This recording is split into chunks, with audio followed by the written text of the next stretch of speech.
दोस्तों, क्या आपको बहुत ज़्यादा गुस्सा आता है? बात बात पे आप गुस्सा करने लगते हैं। आप सिग्नल पर खड़े हैं, सिग्नल एकदम से छूट गया है, लोग हॉर्न बजाते हुए आगे निकल रहे हैं, आपको गुस्सा आने लगता है। लेकिन आपके साइड में जो व्यक्ति है वो शांत है और धीरे से अपना काम कर रहे हैं और आगे बढ़ रहे हैं, लेकिन आपको गुस्सा आ रहा है। आपके घर में छोटे बच्चे शोर कर रहे हैं, उन शोर को सुन के आपके घर वाले एंजॉय कर रहे हैं ताकि बच्चे खेल रहे हैं, लेकिन आपको गुस्सा आ रहा है। दोस्तों, आपने कभी सोचा कि अगर एक सिचुएशन में कोई व्यक्ति अगर शांत है और आपको गुस्सा क्यों आ रहा है? दोस्तों, इस गुस्से को आपको समझना होगा, क्योंकि ये जब गुस्सा है यह छोटा सा होता है, लेकिन जब हम इस गुस्से में कोई डिसीजन लेते हैं या किसी को कुछ बोल देते हैं, वो हमारा बहुत बड़ा नुकसान कर सकता है। अगर आप जॉब करते हैं, आपको गुस्सा आया, आप गुस्से में कुछ बोल दिए, हो सकता है आपकी नौकरी चली जाए। अगर आप बिजनेस करते हैं, अगर आप बिजनेस में गुस्सा करते हैं, कस्टमर पे चिल्लाते हैं, गुस्सा करते हैं, तो आपके कस्टमर खराब हो सकते हैं, आपका बिजनेस हैम्पर हो सकता है। दोस्तों, चाहे आप किसी भी प्रोफेशन में हैं, गुस्सा किसी के लिए भी अच्छा नहीं होता। गुस्सा हमेशा हमारा नुकसान करता है। गुस्से से हमारे रिलेशन खराब होने लगते हैं, हमारी दोस्ती में दीवारें खड़ी होने लगती है। लेकिन गुस्सा एक छोटा सा वर्ड है, एक छोटा सा इमोशन है, लेकिन इससे बहुत सारे हमारे नुकसान होते हैं। इसलिए दोस्तों, अगर आपको गुस्सा आता है, इस गुस्से को समझना बहुत ज़रूरी है, और एक गुस्से को समझ के हम इसे किस तरह से कंट्रोल कर सकते हैं उसे भी समझना बहुत ज़रूरी है। अगर आपने समझ लिया कि गुस्सा हमें आता क्यों है, अगर एक सिचुएशन में एक व्यक्ति शांत रहता है तो हमें गुस्सा क्यों आता है, इसे अगर आप समझ लिया तो आपके लिए गुस्से को कंट्रोल करना बड़ा आसान हो जाता है। दोस्तों, इस वीडियो में हम समझेंगे कि आखिर हमें गुस्सा क्यों आता है, कब आता है और किस तरह से हम अपने गुस्से को कंट्रोल कर सकते हैं। दोस्तों, अगर गुस्से की बात किया जाए तो गुस्सा क्या है? गुस्सा एक हमारा नेगेटिव इमोशन है। जिस तरह से बाकी हमारे इमोशन उठते रहते हैं हमारे मन में, उसी तरह से एक गुस्सा भी एक नेगेटिव इमोशन है। और अगर मुझे सुनते हैं, मेरे वीडियोस को अगर देखते हैं, तो आपको पता होगा कि हमारे हर एक नेगेटिव इमोशन के पीछे एक मैसेज छुपा होता है। हमारा मन, हमारा माइंड हमें कुछ सिग्नल देना चाहता है। इसी प्रकार इस गुस्से के पीछे भी एक सिग्नल होता है, हमारा माइंड हमें कुछ मैसेज देना चाहता है। अभी वो मैसेज को हमें समझना होगा। अगर आप उस मैसेज को समझ गए तो आपको गुस्सा कंट्रोल करना आपके लिए आसान हो जाएगा। दोस्तों, गुस्से के पीछे हमारे माइंड का क्या मैसेज होता है? जब आपको गुस्सा आता है, इसका मतलब क्या है कि आपके सबकॉन्शियस माइंड में आपके कुछ ऐसे रूल्स पड़े हैं जिसे ब्रेक होने के बाद आपको गुस्सा आ जाता है। कभी कभी जो रूल्स होते हैं ये हमें कॉन्शियसली पता नहीं होते, क्योंकि हमारे वो सबकॉन्शियस माइंड में पड़े होते हैं। अगर जब आप कभी गुस्सा करते हैं और आपको कोई पूछे आपने गुस्सा क्यों किया, तभी कभी कभी हम बता भी नहीं पाते कि हमें गुस्सा क्यों आ रहा है, लेकिन हम गुस्सा कर देते हैं। कभी कभी ऐसी सिचुएशन आ जाती है कि हम गुस्सा करना नहीं चाहते, लेकिन हम गुस्सा करते हैं, गुस्सा निकल आता है, क्योंकि ये जो इमोशंस है, कोई भी इमोशंस है, हमारे सबकॉन्शियस माइंड से ड्राइव होते हैं। कभी कभी ऐसी सिचुएशन होती है कि हमें हंसना नहीं पड़ता या हम हंसना नहीं चाहते, लेकिन फिर भी हम हंस देते हैं। कभी कभी हम रोना नहीं चाहते, फिर भी हम रो ही पड़ते हैं, क्योंकि ये जो इमोशंस है वो कहाँ से ड्राइव होते हैं? हमारे सबकॉन्शियस माइंड से ड्राइव होते हैं, जिन पे हमारा कोई कंट्रोल नहीं होता, वो हमारे कॉन्शियस के बाहर होते हैं, ऊपर होते हैं। इसलिए दोस्तों, ये जो भी गुस्सा हम करते हैं वो भी हमारे सबकॉन्शियस माइंड से आता है, क्योंकि आपके सबकॉन्शियस माइंड में कुछ ऐसे रूल पड़े हैं जिसके टूटने पर, ब्रेक होने पर आपको गुस्सा आने लगता है।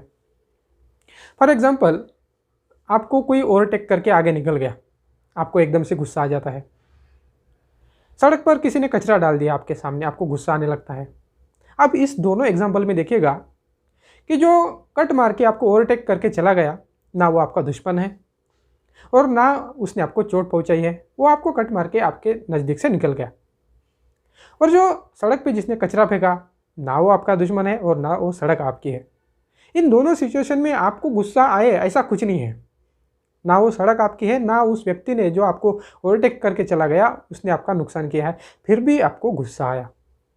क्यों आया? क्योंकि आपके सबकॉन्शियस माइंड में कुछ रूल्स पड़े हैं कि सड़क पर चलते समय अच्छे से चलना चाहिए, रूल का फॉलो करना चाहिए, और सड़क पर कचरा नहीं करना चाहिए, गंदगी नहीं करनी चाहिए। ये आपके सबकॉन्शियस माइंड में रूल पड़े हो सकते हैं, जो आपके कंडीशनिंग से आ सकते हैं या कोई आपकी जो समझ है, जो आपको सिखाया गया है उससे हो सकते हैं। ये आपके सबकॉन्शियस माइंड में पड़े होते हैं, जो आपके रूल है, और उसके ब्रेक होने के बाद आपको गुस्सा आने लगता है। इसलिए दोस्तों, जब भी आपको गुस्सा आए, आपने आपको ऑब्जर्व करें, देखिए कि आपका ऐसा कौन सा जो रूल है वो ब्रेक हो चुका है और जिसकी वजह से आपको गुस्सा आया है। जब आप ऐसा कॉन्शियसली अपने आप को ऑब्जर्व करेंगे, आप पाएंगे कि आपके कौन से रूल है जो ब्रेक हो चुके हैं, और जब आपको अगली बार गुस्सा आए तो आप उसे कंट्रोल कर सकते हैं। दोस्तों, देखिएगा, अपने आप को ऑब्जर्व करिए कि कौन से सिचुएशन में आपको गुस्सा आता है। जब भी आपको गुस्सा आए, आप उसके रूल को नोट कर लीजिए।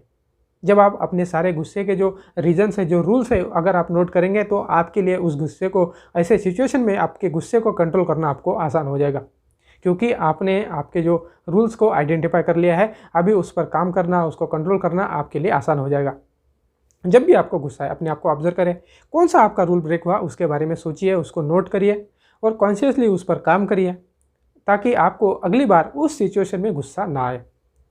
दोस्तों, गुस्सा कंट्रोल करना एकदम सिंपल है। जैसे कि हमने देखा, जब भी आपको गुस्सा आए कि आप अपने रूल्स को आइडेंटिफाई करके, उसको ठीक करके आप अपने गुस्से को शांत कर सकते हैं। लेकिन इसके लिए आपको करना क्या है? सबसे पहले तो आपने रूल आइडेंटिफाई कर लिया है और आपको अपने अंदर एक सोच डेवलप करनी होगी कि जो मेरा रूल है, जो मेरे सबकॉन्शियस माइंड में रूल पड़ा है, वो ज़रूरी नहीं है कि सामने वाले के लिए भी सही हो। अगर मेरा एक कोई रूल है, ज़रूरी नहीं है कि सामने वाले के लिए वो सही हो और वो मेरे रूल को माने, मेरे हिसाब से चले, मेरे रूल के हिसाब से चले। जब आप अपनी सोच को डेवलप करते हैं, इस प्रकार की सोच को आप डेवलप करते हैं, तो ही आप अपने गुस्से को कंट्रोल कर सकते हैं। जब तक आप मानेंगे कि आपके माइंड में कोई रूल पड़े होंगे कि मेरे रूल के हिसाब से दुनिया चलनी चाहिए, तब तक आप अपने गुस्से को कंट्रोल नहीं कर सकते। और दोस्तों, गुस्से को कंट्रोल करने का कोई उपाय नहीं है, कोई इलाज नहीं है। जब तक आप अपने रूल्स को आइडेंटिफाई करके उसे समझ नहीं करते, उसमें आप समझ डेवलप नहीं करते, तब तक आप अपने गुस्से को कंट्रोल नहीं कर सकते। चाहे आप योगा कर ले, आप मेडिटेशन कर ले, आप चाहे दुनिया भर का कोई दवा खा ले, आप अपने गुस्से को तब तक कंट्रोल नहीं कर सकते जब तक आप अपने रूल्स को आइडेंटिफाई करके उसे ठीक नहीं कर लेते। इसलिए दोस्तों, अगर आपको बहुत ज़्यादा गुस्सा आता है या घर में आपके कोई ऐसा व्यक्ति है जिसे बहुत सारा गुस्सा आता है, उस व्यक्ति तक इस वीडियो को पहुँचाइए, ताकि वो भी अपने गुस्से को समझ पाए और अपने गुस्से को कंट्रोल करना सीख सकता है। दोस्तों, अगर आपको ये वीडियो अच्छा लगे तो इस वीडियो को लाइक करिएगा, शेयर करिएगा और चैनल को सब्सक्राइब जरूर कर दीजिएगा।